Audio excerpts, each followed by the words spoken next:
We've kind of been focusing a little bit of a one service per session. So the first session we focused on the liturgy of Erev Rosh Hashanah. And then the last session we focused on the liturgy of Rosh Hashanah morning. So that of course brings us to Yom Kippur evening, which as many of you know is best known as Kol Nidre. The prayer was so good they named the whole service after it. And that's really it. And we'll get to that in just a moment and talk a little bit about the significance of that prayer. But I thought we would start with a tune that is very common actually throughout the holidays, but especially on Yom Kippur. And actually it's a text that we sing all year long. But we don't sing it by itself. It's a little part of a larger prayer we call Eitz Chaim. And normally this is the prayer we sing when we put the Torah back in the ark. And you'll recognize the melody from different melodies we use. Perhaps the most famous, is Eitz Chaim hi lama chazikim ba. And right at the end we sing Hashivenu Adonai Elecha v'nashruva Chadesh Chadesh Yameinu Chadesh Yameinu Kekedem. But we take that little excerpt, the last little line, and we add it to a different melody, and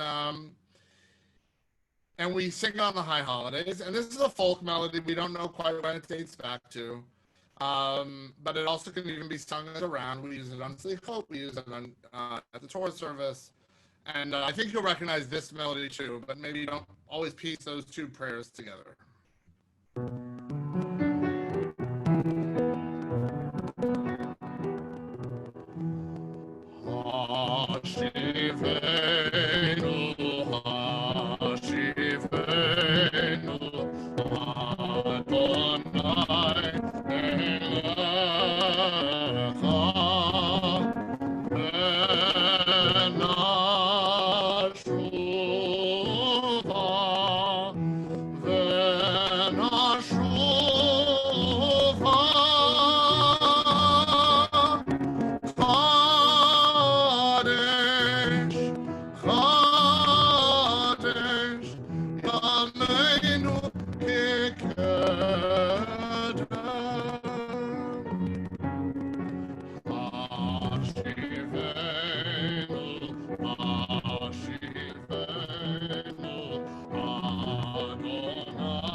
I think a very iconic melody, one that definitely puts us in that place, and certainly one that is universal.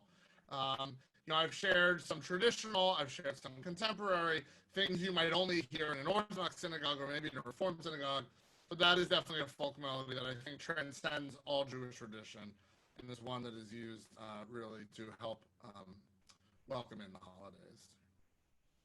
So if you can picture, if you will, imagine, if you will, you are in services on Yom Kippur, and we have lit the candles, as we do at the beginning of any holiday. The very next thing that happens, at least at Temple Isaiah, every synagogue has a different tradition, is that we invite our past presidents up to the bima. And the past presidents, that's a way of honoring the history of our congregation. They take the Torah scrolls out of the ark, and they flank they flank the cantor. And traditionally, this moment at Kol Nidre is, well, actually all of Yom Kippur really, is considered a rehearsal for our death. If you think of so much of the symbolism that is happening in that moment, We are all in white robes. Why are we in white robes? They resemble the shrouds that we are buried in. We take the Torahs out of the ark, and what is left? But the rabbis teach an empty coffin. And then these people holding Torahs flank the cantor on either side, as Kol Nidre Son, this legal text we'll talk about in a moment. Traditionally, there would be one Torah holder on either side of the cantor. And when we have three senior or elder or distinguished members of the community gathered together, we call that a Beit Din. Some of you maybe who have gone through a conversion also had an experience with a Beit Din. There were three people gathered together who were going to welcome you and make sure you were ready for this moment. But a Beit Din is a court of judgment. And in this case, we are rehearsing for our death. This is what Yom Kippur is about. We are imagining what it's going to be like when we are called before God. Will we be able to ask for forgiveness? Will we be able to confess our sins? To say that I did everything I could and I ask for forgiveness. And so it's a very, I think, very theatrical moment. Now, at Temple Isaiah, we have 5 Torahs, so usually if there are not past presidents there, they all come out of the ark. And the first piece of liturgy that is sung as we come up is a piece called Or Zarua Lat Tzadik. This has special meaning in Temple Isaiah because the ark, the piece of Hebrew that is above the ark, says Or Zarua Lat Tzadik. And if you turn around and face the back of the sanctuary, you'll see the end of the phrase, Uyishre Lev Simcha. Where else do these words appear at Temple Isaiah? They appear when you walk in the building, except they're in English. They're over the door, and it says, light is sown for the righteous. And you walk in the door, and you see there are more words over the sanctuary door that says, radiance and joy for the pure of heart. So these were words that our rabbis, and when I say our rabbis, I don't mean our ancient rabbis, I mean our modern rabbis, chose to be the words that would welcome us into the sanctuary.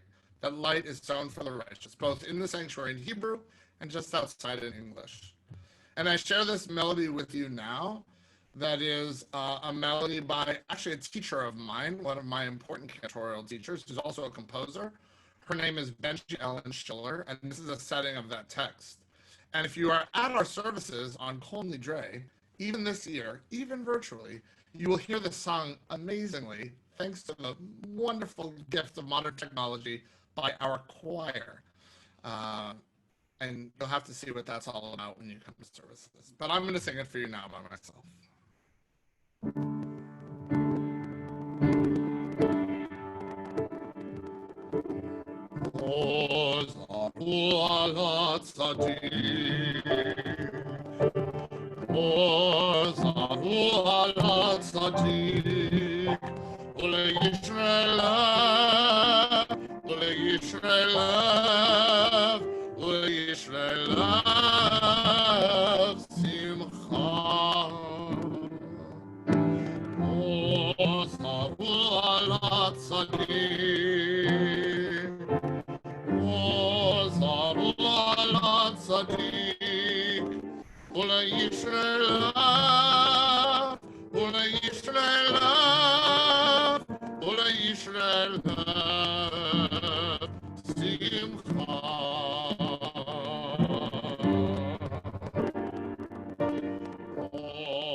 this liturgy, this melody is what sets up what some might say is the peak of our service, which is the melody Kol Nidre. So where did this melody come from? This also, I forget what other piece I was talking about when I mentioned this, that this was written probably in the 13th or 14th century. We don't know quite where it dates back to, but probably to some Middle Eastern traditions, even though it seems like this melody has to have been with us forever. And what's particularly interesting about this text that you may or may not know is that it is not a particularly passionate text, nor one would say it's a particularly beautiful text. It is literally a legal contractual text. So I don't know if we have any lawyers on this call right now, but I'm not a lawyer, but I imagine that legal texts in English also are not particularly flowery or beautiful. They need to make sure they have the right information in. They need to be sure that they really leave nothing to the imagination, no gaps. But this was an important text and really at the root of who we are as a Jewish people. This text, I'll read a piece of it. It says that all vows, all resolves, and all commitments, all vows of abstinence and terms of obligation, sworn promises, oaths of dedication, anything that we might have promised or sworn to God and take upon ourselves from this day of atonement until the next, if we are not able to fulfill them, we regret them, and for all of them, we repent. That's the text. It's not a beautiful text. It's not a poem. It's not a piyut. We talked about liturgical poetry before.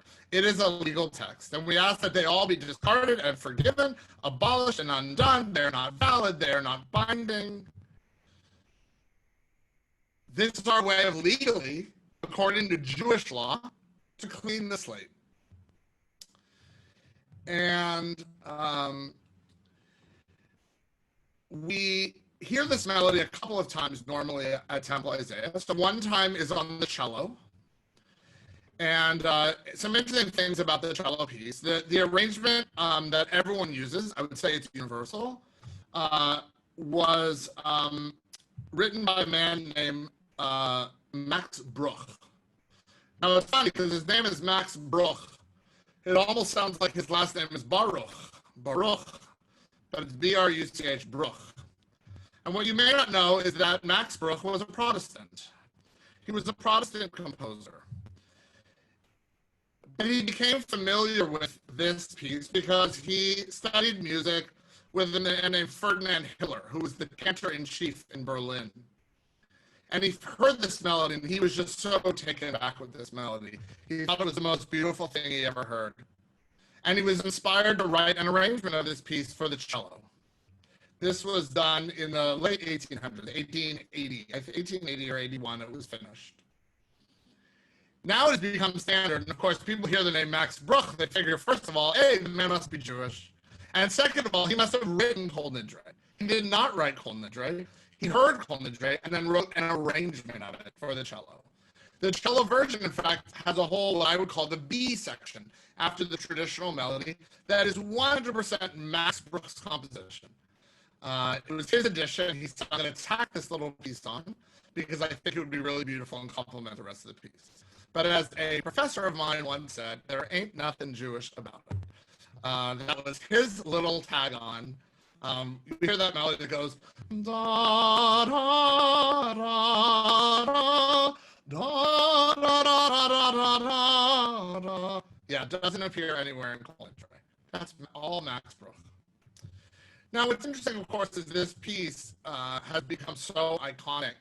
And I'll sing a little bit of the traditional melody for you. And I think there was even a time, I would say, and I'll tell you this as a cantor, that cantors were judged by their Kol Nidre.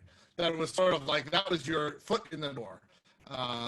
That was sort of like, well, we have to hear what your Kol Nidre sounds like. And there was even a time in the American Conference of Cantors, my professional organization, where it was outlawed that you could not be asked to sing Kol Nidre as part of your audition for a synagogue, because no one should be so judged just simply by one piece. But I'm going to sing a little bit for you so you can hear it. I think what you'll hear are melodies and motifs that certainly sound Semitic, that sound Eastern, that sound not like Western music. And then I'm going to sing you another piece right after that. But let's start with this. Just an excerpt. Kol nidre v'sareh v'chameh v'konameh v'chinuyeh v'chinuseh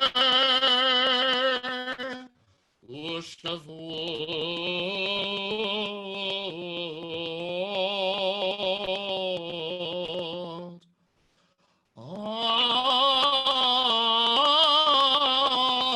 adindana u'dehi shavana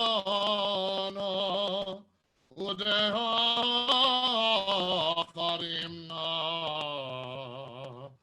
v'diasanal nafshatana.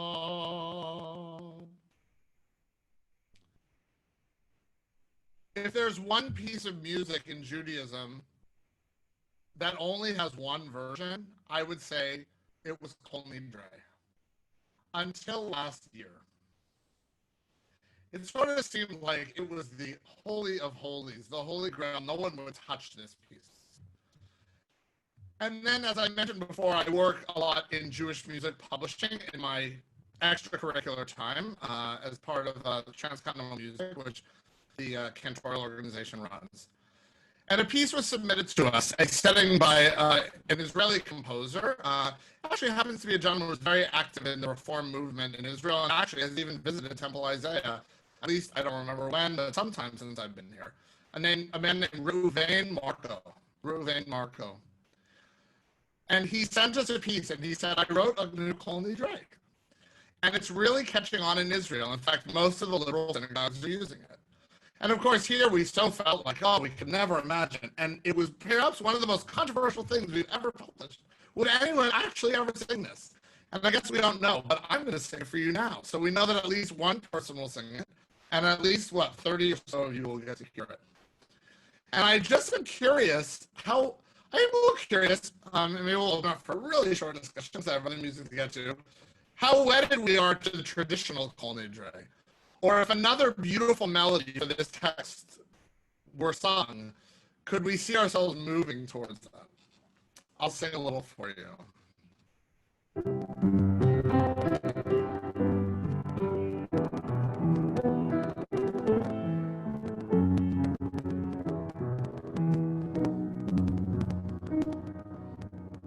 Kol nidre v'sareh v'chameh v'konameh v'chinuyeh v'chinuseh u'shavot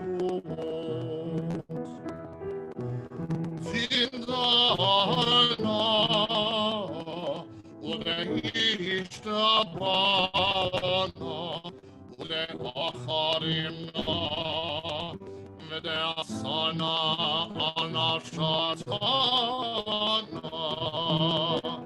miram kippurim zeh al yom kippurim haba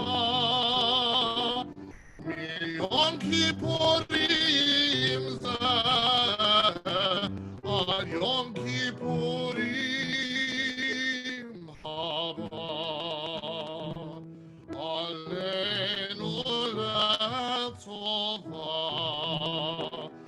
kulhoni charata behon, kulhon yehon sharon, shvikin, shvitin, botelin, umevutalin, la sharirin, vela kayamim, vela kayamim.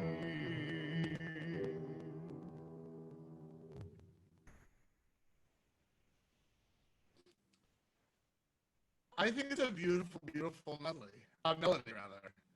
I see some shul claps, and I see some shaking heads no.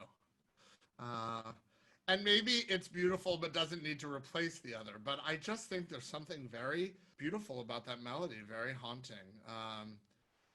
I thought maybe like if there was ever a year I could change Cold Nidre, this might be it, because I don't have to risk anyone running out of the room while I'm singing. But I guess if the Zoom numbers decrease greatly, I will know that perhaps my job security is being threatened as I sing. Let's jump to some other important liturgy of the Kol Nidre service. This prayer is called Shema Kolenu, and again, one that I think is probably familiar to many of you, and there's so many famous melodies of this. Two of the most famous, one is by Max Helfman, which goes, Shema Kolenu, Adonai Eloheinu. Very, very famous. The one that we have done often also at Temple Isaiah with our choir is Shema Kolenu, Shema Kolenu. Also, but today I'm going to share a couple contemporary settings, both of which I'm really taken with right now.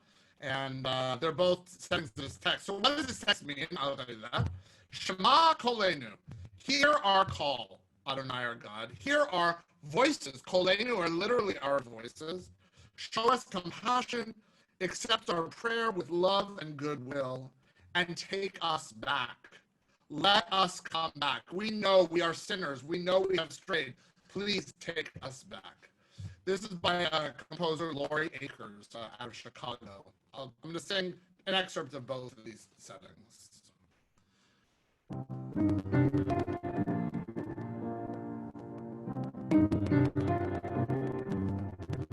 Shema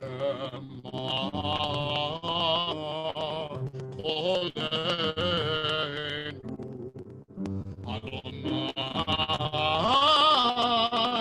Eloheinu, Shema Kolenu,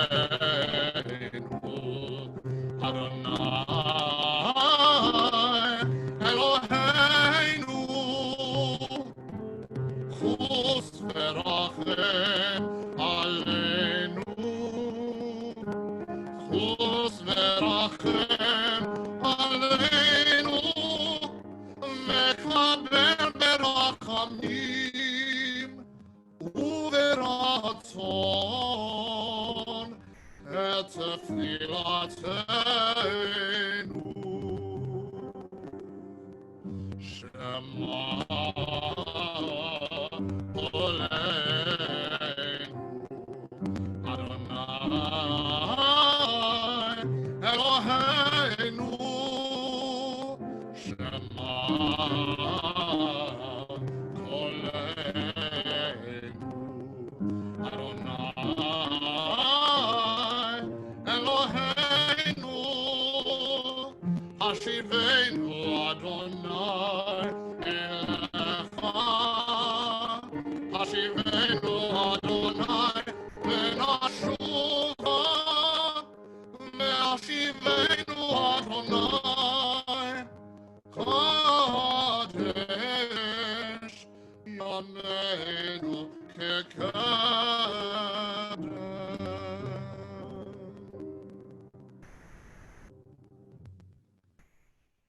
Just a haunting, haunting melody.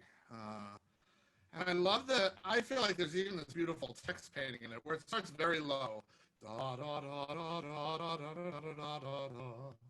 Da, da, da, da, da, as if we're saying, hear our voice. No, really, hear our voice.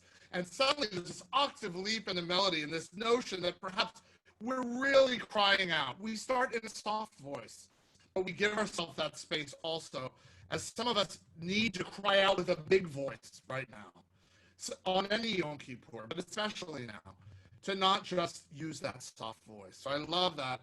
I love that texture.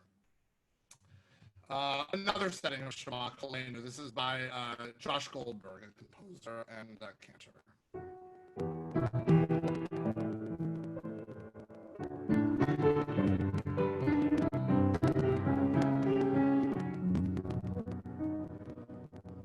Shema Kolenu, Adonai Eloheinu, Chol Terachem Aleinu.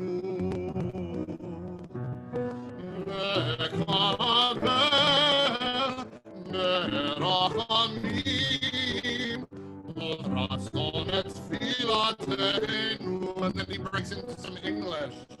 Won't you hear our voice above all the noise and have mercy on our souls?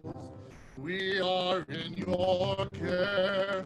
Won't you hear our prayer and forgive us?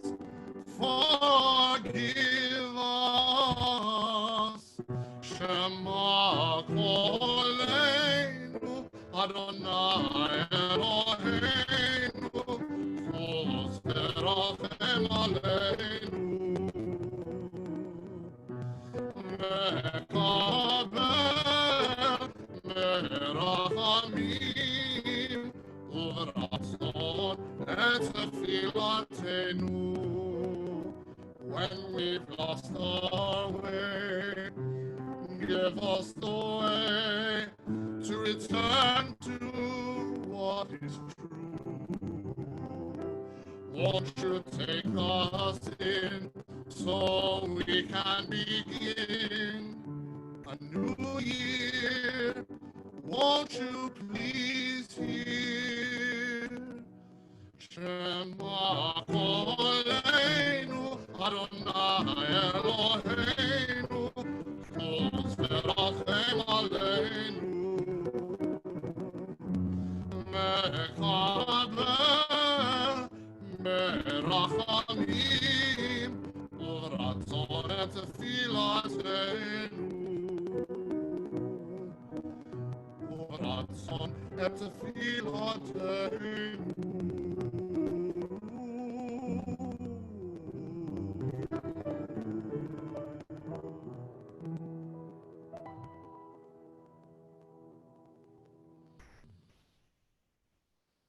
Such, again, beautiful melodies. You know, we have this concept in Judaism, it comes from the Talmud, called chidur mitzvah. Chidur mitzvah, this idea that we should beautify our ritual. That it's good to do a mitzvah. It's a wonderful thing to do a mitzvah, to fulfill a commandment. But if we can do it with beauty, with artistry, with aesthetic, it is that much more elevated. And of course, we know this because we have an incredible tradition of beautiful Judaica. Judaica that heightens the experience. Judaica that's available in your temple gift shop, which is now available online. This is how we heighten our experience. This is how we heighten. We could just pull out 2 candles and stick them in some old candlesticks, but we want beautiful candlesticks or a beautiful Kiddush cup. We look at our Torah scroll, it is so beautiful. And I think one of the greatest examples of Chidur Mitzvah are these new melodies that are written for our liturgy. Sure, we could say the prayer. Sure, these words would have meaning. But somehow when we add a new melody, when we take that spark of creation that is in the composer, who then pours it out onto the page so that we can hear the words in a new way that can elevate it to a new height, I think is one of the greatest beautifications of our mitzvot. We will probably spend another week on Kol Nidre, so I have a lot more forgiveness music I want to do with you. So we'll probably do that next week. A friendly reminder that this Shabbat, you may or may not know, but Saturday morning, in lieu of our traditional Shabbat service with the liturgy and the Torah, Rabbi Levine and I will be actually having a service of healing and hope. So focusing on poetry and music around healing and the idea of hope, which we all, I know, very much need right now. So that will be at our regular 10:30 service time on Saturday morning on Zoom. So watch your announcements for that link. And Saturday night, gulp, says the cantor, it's Slichot already. Believe it or not, these holidays are upon us. So that's at 8 p.m. And I hope you'll join us. I think the rabbis and I have crafted really an incredible experience, a narrative of moving through this process of Cheshbon HaNefesh, enhanced by music as well. So again, two things on Saturday. Of course, Friday night, always, 6:30 service. 10:30 on Saturday is our service of hope and healing, and that night is Slichot. Thanks so much for logging in for this. So fun to get to share music with you today. And I apologize that my talking sometimes gets a little bit long, but I get excited about this stuff. So I appreciate your patience, and I will surely share more music with you very soon. So thanks for all the thumbs up, and thanks for all your encouragement. I appreciate it.